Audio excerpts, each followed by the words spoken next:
September 12th, 1958, 11:47 p.m. Big Sam's hand was shaking. The .38 Special felt heavier than it ever had in 5 years of carrying it.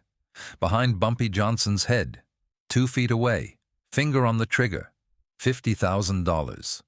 That was the price the 5 families had put on the life of Harlem's godfather.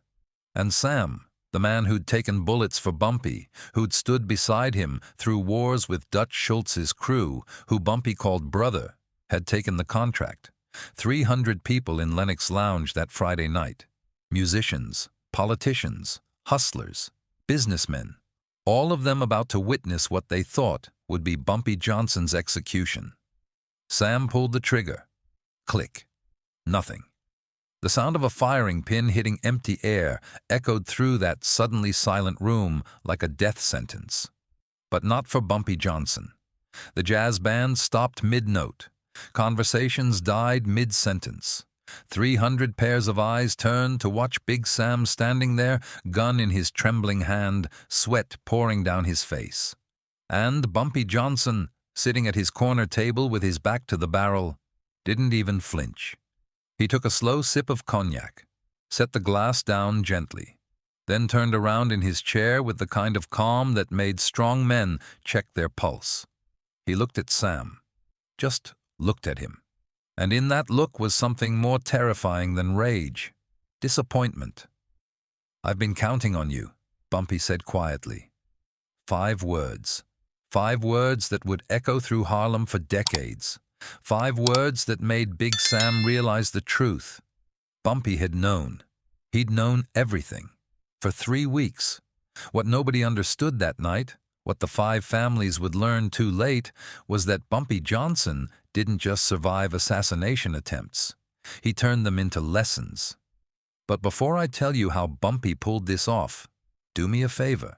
Hit that subscribe button. Don't forget to like the video. Because what happened in the next 3 weeks? That's the kind of chess move they don't teach in history books. And you're going to want to see every second of it. To understand why Bumpy Johnson let a loaded gun get pointed at his head, you need to understand who he was in 1958. Bumpy's Harlem, 1958. 53 years old. Gray at the temples now, but those eyes, sharp as they'd ever been. Still wearing tailored suits that cost more than most Harlem families made in a month. Still carrying himself like he owned every block north of 110th Street. Because in every way that mattered, he did. Bumpy Johnson wasn't Harlem's king because he was the toughest. He'd proven that back in the 30s when he'd sent Dutch Schultz's enforcers back to the Bronx in ambulances. He wasn't king because he was the richest, though the numbers racket made him millions.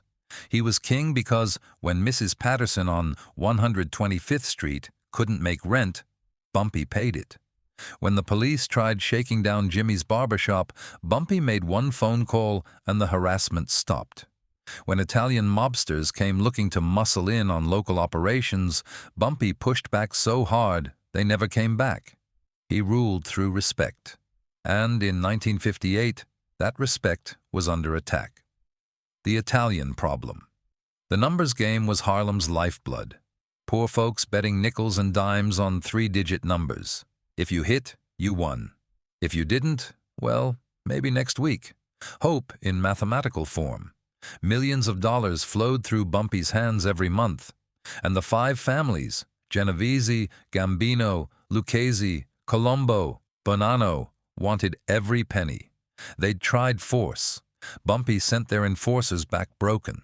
They'd tried negotiation. Bumpy told them Harlem wasn't for sale. They'd tried bribing politicians. Bumpy had better connections. By 1958, Frank Costello, the most powerful mob boss in New York, was desperate. And desperate men make dangerous decisions. "We've tried everything," Costello had told the 5 family representatives at their emergency meeting. "Force, money, politics, none of it works. This man is untouchable." Carlo Gambino lit a cigar. "So, what do you suggest?" Costello leaned forward. "We make him touchable. We find the one person he trusts completely, and we turn them." That's when someone mentioned Big Sam. Big Sam Samuel. Big Sam. Foster. 6'4", 260 pounds of muscle and loyalty. He'd been Bumpy's bodyguard since 1953. 5 years. 5 years of taking the same risks, eating at the same table, protecting the same dream. Sam had taken 2 bullets meant for Bumpy, one in 1955 outside Small's Paradise, another in 1956 during a police raid. He'd been there when Bumpy's mother died, helped carry the casket, stood in the rain beside Bumpy at the funeral while everyone else scattered. If anyone could get close enough to kill Bumpy Johnson, it was Big Sam. But Sam didn't want to kill Bumpy until he had no choice. Sam's weakness. Kesha, 6 years old, Sam's youngest daughter, diagnosed with tuberculosis 6 months earlier. The treatments were expensive. The hospital bills were crushing. Sam had asked Bumpy for help, and Bumpy had given him $2,000. It helped, but tuberculosis doesn't care about $2,000. The bills kept coming. Kesha kept getting sicker, and Sam kept watching his daughter struggle to breathe. That's when Tony, the collector, Marinette, knocked on Sam's door. Not with threats, not with violence, with a briefcase containing $50,000. "Your daughter's life," Tony had said, sliding the briefcase across the table. "Or Bumpy Johnson's. You can't save both." Sam stared at that money for 3 days, saw his daughter's face every time he closed his eyes, heard her labored breathing, watched her try to smile through the pain. 3 days later, he called Tony back. "I'm in," Sam said. What Sam didn't know was that 2 hours after Tony's Cadillac pulled up outside Sam's apartment, a parking attendant named Jerome was sitting in Bumpy's office above Small's Paradise. "Tony Marinette's car," Jerome said, sliding a piece of paper across Bumpy's desk. "Parked outside Big Sam's place this morning." Bumpy looked at the license plate number, then at Jerome. "You didn't see anything, understand?" "Yes, sir, Mr. Johnson." Bumpy sat in his office for 2 hours after Jerome left, thinking, planning, because Bumpy Johnson didn't become the king of Harlem by reacting. He became king by knowing, and now he knew the 5 families had made their move. 3 weeks before the click. August 20th, 1958. Bumpy watched Sam carefully over the next 3 weeks, saw the way his hands shook sometimes when he poured coffee, saw the worry lines deepen around his eyes, saw a good man being crushed by an impossible choice, loyalty or survival, brotherhood or his daughter's life. Most men in Bumpy's position would have ended it quickly. One phone call. Sam disappears into the East River. Problem solved. But Bumpy Johnson wasn't most men. "I'm not going to kill him," Bumpy told Illinois Gordon, his most trusted associate, as they sat in Bumpy's office on August 21st. "I'm going to teach him." Illinois, 63 years old and loyal since the Dutch Schultz days, raised an eyebrow. "Teach him what?" "That some things can't be bought." The Gunsmith. August 23rd, 1958. Victor's shop in Brooklyn didn't have a sign, didn't need one.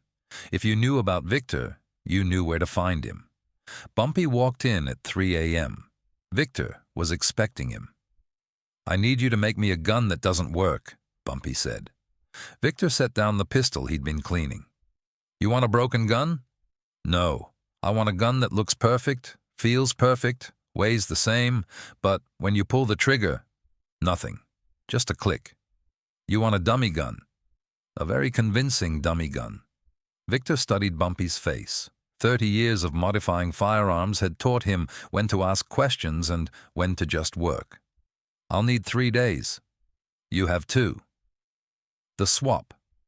September 8th, 1958, 4 days before the hit. "Sam," Bumpy said that morning, "I need you to pick up an envelope from a contact in the Bronx. It's important. Don't come back without it." Sam nodded.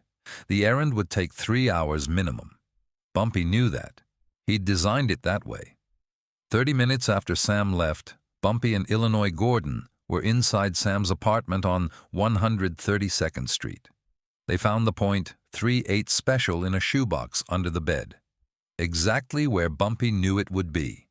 Illinois held up Victor's dummy gun. Identical. Same weight, same feel, same serial number scratched on the barrel. "You sure about this, Bumpy?" Illinois asked. Bumpy looked at the real gun in his hand. The gun that had saved his life twice. The gun Sam had carried faithfully for 5 years. "He needs to pull the trigger," Bumpy said quietly. "He needs to commit. Otherwise, the Italians will just find someone else. This ends tonight, one way or another." They swapped the guns. Sam would never know the difference until it was too late. Sam's final days. September 9th to 11th, 1958. Sam moved through those final days like a ghost. Showed up for work, stood beside Bumpy, watched his back like he always had. But Bumpy saw the weight crushing him. On September 10th, Sam almost backed out, almost told Bumpy everything. They were sitting in Bumpy's car outside Small's Paradise, watching the street. "Bumpy," Sam started. Your daughter doing better?" Bumpy asked, not looking at him. Sam's throat tightened. "No, worse, actually." "I'm sorry to hear that." Silence. "If you ever need anything, Sam, you know I'm here." Sam almost broke, almost confessed everything right there, but the image of Kesha's face, pale, struggling to breathe, held him silent. "I know, Bumpy. Thank you." That night, Tony Marinette called Sam. "Tomorrow night, Lennox Lounge, 11:47 p.m. Bumpy will be at his usual table. You walk in, you wait for the signal when he picks up his cognac glass. Then you do it. Quick, clean. We'll have a car waiting on Lennox Avenue. New identities. Miami by morning." "And my money?" "In the car. All of it." Sam hung up, poured himself a drink. Stared at his reflection in the mirror. Tomorrow night, he'd either save his daughter or lose his soul. He didn't know he'd already lost both. The setup. September 12th, 1958, 6 p.m. Bumpy dressed carefully that evening. Gray suit, white shirt, no tie. He never wore ties. Gold watch chain, his trademark fedora. Mamie, his wife, watched him from the bedroom doorway. "You're going to do it tonight," she said. Not a question. "Yes." "You sure this is the right way?" Bumpy adjusted his fedora in the mirror. "Violence starts wars, Mamie. Lessons end them." "And if it goes wrong?" He turned to face her. "It won't." Mamie crossed the room, straightened his collar. "Be careful." "Always am." Lennox Lounge, 9 p.m. The club filled up early that Friday. By 11, 300 people packed the space. Jazz trio in the corner, smoke hanging in the air like fog. Conversations about money, politics, music, life. Bumpy arrived at 10:30, his usual corner booth. Back to the wall, clear view of both doors. Illinois Gordon sat 2 tables away. Willie Fish Jackson at the bar. Raymond Quick Lewis by the entrance. Bumpy's real security. The men Sam didn't know about. At 11:25, Bumpy waved over 2 city councilmen. Started discussing a housing development in Sugar Hill. Laughing, relaxed, turned his back to the room. Vulnerable. 11:30 p.m. Sam arrives. Big Sam walked into Lennox Lounge at exactly 11:30. He'd been drinking. Not enough to be drunk, but enough to steady his hands. In his jacket pocket, the .38 special. The gun he'd carried for 5 years. The gun he thought would make him $50,000 richer. He positioned himself at the bar, ordered a whiskey, watched Bumpy's back. The bartender, one of Bumpy's eyes, caught Illinois Gordon's attention. Nodded toward Sam. Illinois didn't move, just watched. 11:45 p.m. The signal. Tony Marinette's voice echoed in Sam's head. "When he picks up his cognac glass, that's your signal." 11:46 p.m. Bumpy reached for his glass of Hennessy. Sam's heart hammered. This was it. He pushed off the bar, started walking through the crowd, hands sliding into his jacket, fingers wrapping around the grip.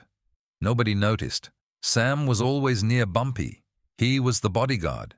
6 feet away, 4 feet, 2 feet. Sam drew the gun. The bartender saw it first. Eyes went wide, but before he could shout, before anyone could move, 11:47 p.m. The click. Sam aimed at the back of Bumpy's head, pulled the trigger. Click. The sound cut through the room like a scream. The jazz band stopped. Conversations died. 300 people turned, and Bumpy Johnson, calm as Sunday morning, took a slow sip of his cognac, set the glass down gently, turned around. The silence in Lennox Lounge was absolute. Big Sam stood frozen, gun in his shaking hand, staring at the weapon like it had betrayed him. His finger pulled the trigger again. Click, click. Nothing. Bumpy looked up at Sam. Not angry, not afraid, just disappointed. "I've been counting on you," Bumpy said quietly. Those 5 words hit Sam harder than any bullet. Because in that moment, in that terrible, crushing moment, Sam understood. Bumpy had known. He'd known about Tony Marinette, about the $50,000, about the plan, about everything. And instead of killing Sam, instead of making him disappear, Bumpy had let him walk into this room, let him draw the weapon, let him pull the trigger, let him destroy himself in front of 300 witnesses. Sam's legs gave out. The gun clattered to the floor. He dropped to his knees, tears streaming down his face. "I'm sorry," Sam choked out. "God, Bumpy, I'm sorry. My daughter, she's dying. I had no choice." "I know about your daughter," Bumpy interrupted. His voice was still quiet, but it carried through that silent room like thunder. "I've known for 6 months." He reached into his jacket. Every person in the room tensed, but Bumpy didn't pull a weapon. He pulled out an envelope, dropped it on the table in front of Sam. "Kesha's medical bills," Bumpy said. "All of them. Paid in full this morning. There's also a check in there for $5,000. For your family. For whatever you need." Sam stared at the envelope, then at Bumpy. "But why didn't you tell me?" "Because I needed to know." Bumpy stood slowly, 5'9", but in that moment he seemed 10 feet tall. "I needed to know if you'd choose money over loyalty, if you'd choose their $50,000 over our brotherhood." He paused. "Now I know." The disappointment in those 3 words crushed Sam more than any punishment could have. "You're going to leave Harlem tonight," Bumpy continued. "Take your family. Disappear. I don't care where. But if I ever see your face again, if I ever hear your name again, there won't be a second chance. Do you understand?" Sam nodded, unable to speak. "And Sam?" Bumpy's voice dropped even lower. "When the Italians ask you what happened here tonight, you tell them exactly what you saw. You tell them Bumpy Johnson knew. You tell them he's always known." "Let me make something clear," Bumpy said, his voice carrying to every corner. "The Italians think they can buy us. They think they can divide us. They think they can take Harlem because we're poor, because we're black, because we don't matter." He picked up his cognac glass. "They're wrong. Harlem isn't for sale. It never was. It never will be. And anyone who thinks they can walk into my neighborhood and buy my people, they're going to learn what Big Sam just learned." He raised his glass. "To Harlem, and to loyalty that can't be bought." 300 voices echoed back. "To Harlem." The jazz band started playing again. Conversations resumed. Within minutes, it was as if nothing had happened. Except everything had happened. Word spread through New York's underworld like wildfire. By sunrise, every mobster from Boston to Baltimore knew the story. Bumpy Johnson had known about the hit for 3 weeks. Let it play out. Made a traitor reveal himself in front of 300 witnesses. And did it all without spilling one drop of blood. The 5 families meeting, September 13th, 1958, 10 a.m. Frank Costello was furious. How did this happen? How did he know? Tony Marinette sat at the table, pale. I don't know, boss. I was careful. You were an idiot, Carlo Gambino interrupted, lighting a cigar. He turned to Costello. We can't beat this man. What? We've tried everything. Force didn't work. Money didn't work. Turning his own people didn't work. Every time we move against him, he's already seen it coming. Silence around the table. So what do we do? Costello demanded. Gambino stood. We leave Harlem alone. We focus on Brooklyn, Queens, the Bronx. But Harlem? He shook his head. Harlem belongs to Bumpy Johnson, and trying to take it from him is just going to cost us more money and more men. It was the first time the 5 families had ever backed down from a territorial dispute. But they had no choice. Look, if this story got you hyped, do me a favor. Hit that like button real quick. And if you're not subscribed yet, what are you waiting for? We're dropping these Bumpy Johnson stories every day, and trust me, the next one is even crazier. Drop a comment and let me know, could Bumpy have handled this differently? Legacy. The story of the clique became legend in Harlem. People told it for decades, passed it down to their children, their grandchildren. It became more than a story. It became a lesson about loyalty, about staying 3 steps ahead, about what real power looks like. Bumpy Johnson proved something that night at Lennox Lounge. The most dangerous weapon isn't a gun. It's knowing what's coming before your enemy does. And that's why they called him the Godfather of Harlem.